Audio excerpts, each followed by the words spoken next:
Jules César a écrit le récit de ses propres guerres et il ne s'est jamais désigné par je, même pas une seule fois. Au lieu de cela, il a écrit des trucs comme César fit ceci, César décida cela, et pendant 2000 ans, on a cru que le mec était imbu de sa personne, qu'il avait un ego surdimensionné et que c'est pour ça qu'il parlait de lui à la troisième personne. Sauf que aujourd'hui, les neurosciences nous disent complètement autre chose. Et dans cette vidéo, je vais te révéler le secret qu'utilisait inconsciemment Jules César, comment il fonctionne, comment l'utiliser à ton tour pour vivre la vie dont tu as toujours rêvé. C'est un vrai cheat code que je te partage, du coup n'oublie pas de t'abonner, d'activer la cloche des notifications, de mettre un like et un petit commentaire pour soutenir la chaîne. L'étape numéro 1 de cette vidéo va être de comprendre le secret qui se cache derrière le fait de parler de soi à la troisième personne. Et pour ça, on va se pencher du côté de l'université du Michigan aux États-Unis. Un chercheur appelé Ethan Kross y a fait 7 études sur un total de 585 personnes. Ce qu'il a fait, c'est analyser 585 personnes en situation stressante avec une seule règle à respecter. La moitié devait parler d'eux avec le pronom je,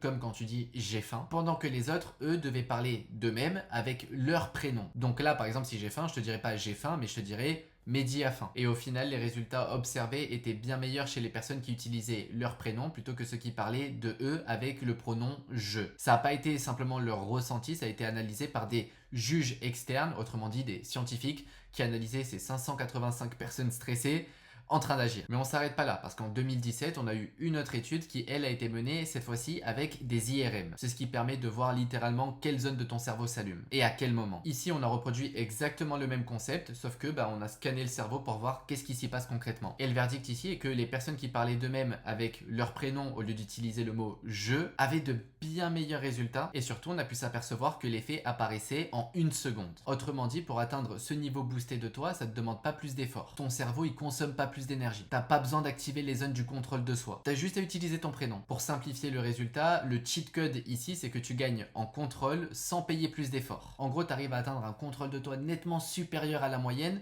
sans que ça te demande de faire plus d'efforts qu'eux. Le problème, c'est que le mode par défaut que tout humain en a, c'est de parler de nous-mêmes avec le pronom je, tout simplement. C'est un réflexe, c'est une habitude. Aucun de nos parents nous a dit quand tu parle de toi à la troisième personne. C'est tellement pas naturel que, comme je l'ai dit au début de la vidéo, pendant 2000 ans, on a cru que César était imbu de sa personne, que c'était son ego qui parlait au lieu que ce soit lui. Alors peut-être que même lui ne savait pas scientifiquement qu'est-ce qui se passait dans son cerveau quand il faisait ça. Par contre, peut-être qu'en le faisant, il avait découvert les bienfaits de parler et de vivre à la troisième personne, et du coup c'est pour ça qu'il le faisait. Peut-être même que c'est pour ça aussi que c'est l'une des personnes les plus connues dans l'histoire. Tu connais peut-être pas son histoire dans les détails, mais tout le monde sait qui est Jules César, ou du moins on en a une vague idée. Et le problème de ce mode par défaut, c'est qu'il nous inclut directement dans le problème, dans la situation, peu importe, et du coup, émotionnellement parlant, on est bien plus exposé. Et le problème, c'est pas que tu ressentes quelque chose, le problème c'est que ces émotions vont décider avant toi. C'est ça la réalité. Mais bon, c'est le réglage d'usine, on va pas se plaindre, mais maintenant que tu sais qu'il existe, maintenant tu sais que tu ne dois pas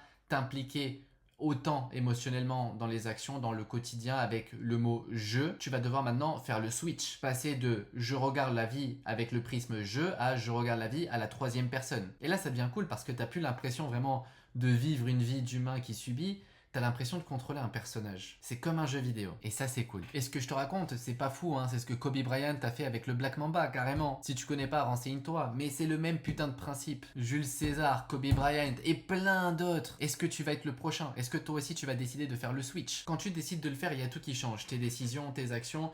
Parce qu'en fait, tu te dis pas est-ce que j'ai envie? Tu dis est-ce que il doit le faire, en fait. T'as vu, c'est plus est-ce que j'ai envie, c'est est-ce que il doit le faire. Par exemple, regarde. Je vais dire l'objectif de Fred, c'est de devenir super balèze pour aller faire des compétitions de bodybuilding. Si Fred il se lève le matin, il est fatigué, ça arrive à tous les humains, il va probablement dire je suis fatigué, est-ce que je vais faire ça, est-ce qu'aujourd'hui je prends pas du repos? Ça c'est ce qu'il va penser s'il pense à jeu. Par contre maintenant, si Fred il prend la troisième personne, il dit ok, Fred le personnage, Fred, il veut faire de la compétition, il veut avoir les plus gros biceps, est-ce qu'il peut se permettre de rater une journée de gym? La réponse elle est évidente, non. Si c'était noté qu'il devait le faire, il va le faire. Et du coup là ça paraît bien plus logique et c'est beaucoup plus simple de te détacher émotionnellement de ce que tu as envie si t'as pas envie et d'aller le faire. Parce que tu dois le faire. Niveau discipline, c'est aussi un cheat code de vivre à la troisième personne. Parce que la discipline cherchée à la première personne, c'est une lutte contre toi-même constante. Ça pompe une énergie monumentale. Et comme on l'a vu dans la partie on va dire scientifique de cette vidéo un peu avant, c'est que ce switch là il te demande pas plus d'efforts, ça va pas te demander plus de volonté, donc même les jours où t'es HS, ça fonctionne aussi. Maintenant je vais pas m'éterniser sur tout ce que ça peut changer de vivre à la troisième personne et de penser à la troisième personne, parce qu'en réalité ça peut tout changer, ça peut changer ta vie complètement à tous les niveaux. Vraiment, là, j'ai aucun doute. Du coup, je vais juste m'arrêter sur ça. Maintenant, ce qui va compter, c'est comment tu fais ce switch. Comment tu passes du mode par défaut qui te pénalise, c'est le mode qu'on a tous, quoi, au mode je vis à la troisième personne, je pense à la troisième personne. Eh bien, mon grand, ça va te demander des efforts quotidiens et c'est une routine et ça va se faire petit à petit. Ça veut dire que si demain tu penses pas 100% à la troisième personne, c'est pas de ta faute. C'est normal, ça prend du temps. C'est des mécanismes, tu dois les répéter encore et encore. C'est comme quand tu veux démarrer la salle. C'est comme quand tu veux démarrer n'importe quoi. Tu le fais une fois, deux, 3, 4 et t'essayes de le faire à chaque fois. Et t'essayes d'y penser. Et quand tu t'es rendu compte que tu l'as pas fait, bah tu recommences ta phrase en le faisant. Là, je vais te donner un exemple qui me vient en tête, c'est par exemple quand tu fixes tes prix si tu es prestataire de service ou que tu vends des services tout simplement avec une agence ou peu importe en consulting. C'est ce que je fais avec 2 de mes boîtes. Tu vas pas te dire maintenant quand tu fixes un prix, est-ce que je vaux ce prix? Tu vas te demander est-ce que le service offert par Mehdi vaut ce prix? Ou alors tu peux utiliser aussi la technique de si un ami me demanderait combien il devrait pricer cette prestation, combien je lui conseillerais de la pricer. C'est pas pour toi, c'est pour un ami, troisième personne. Et ça, tu vas le faire dans toutes tes décisions. Tu as une offre, tu bloques à 3 000, 5 000 euros par mois et tu as envie d'atteindre les 10 000 euros par mois. Qu'est-ce que ton prénom ferait pour atteindre les 10 000 euros par mois? Peut-être qu'il améliorerait la conversion, peut-être qu'il ajouterait des upsells, peut-être qu'il augmenterait le trafic. Qu'est-ce qu'il ferait? Pose-toi la question. Maintenant, attention à pas non plus entrer dans un piège où, par exemple, si tu demandes de l'eau à ta copine, tu vas lui dire sers de l'eau à Mehdi. Non, ça, il n'y a pas besoin. Mais tu vas te servir de cette technique dans toutes les zones de ta vie, on va dire, où tu as envie de t'améliorer et d'accomplir de nouvelles choses. Vis à la troisième personne.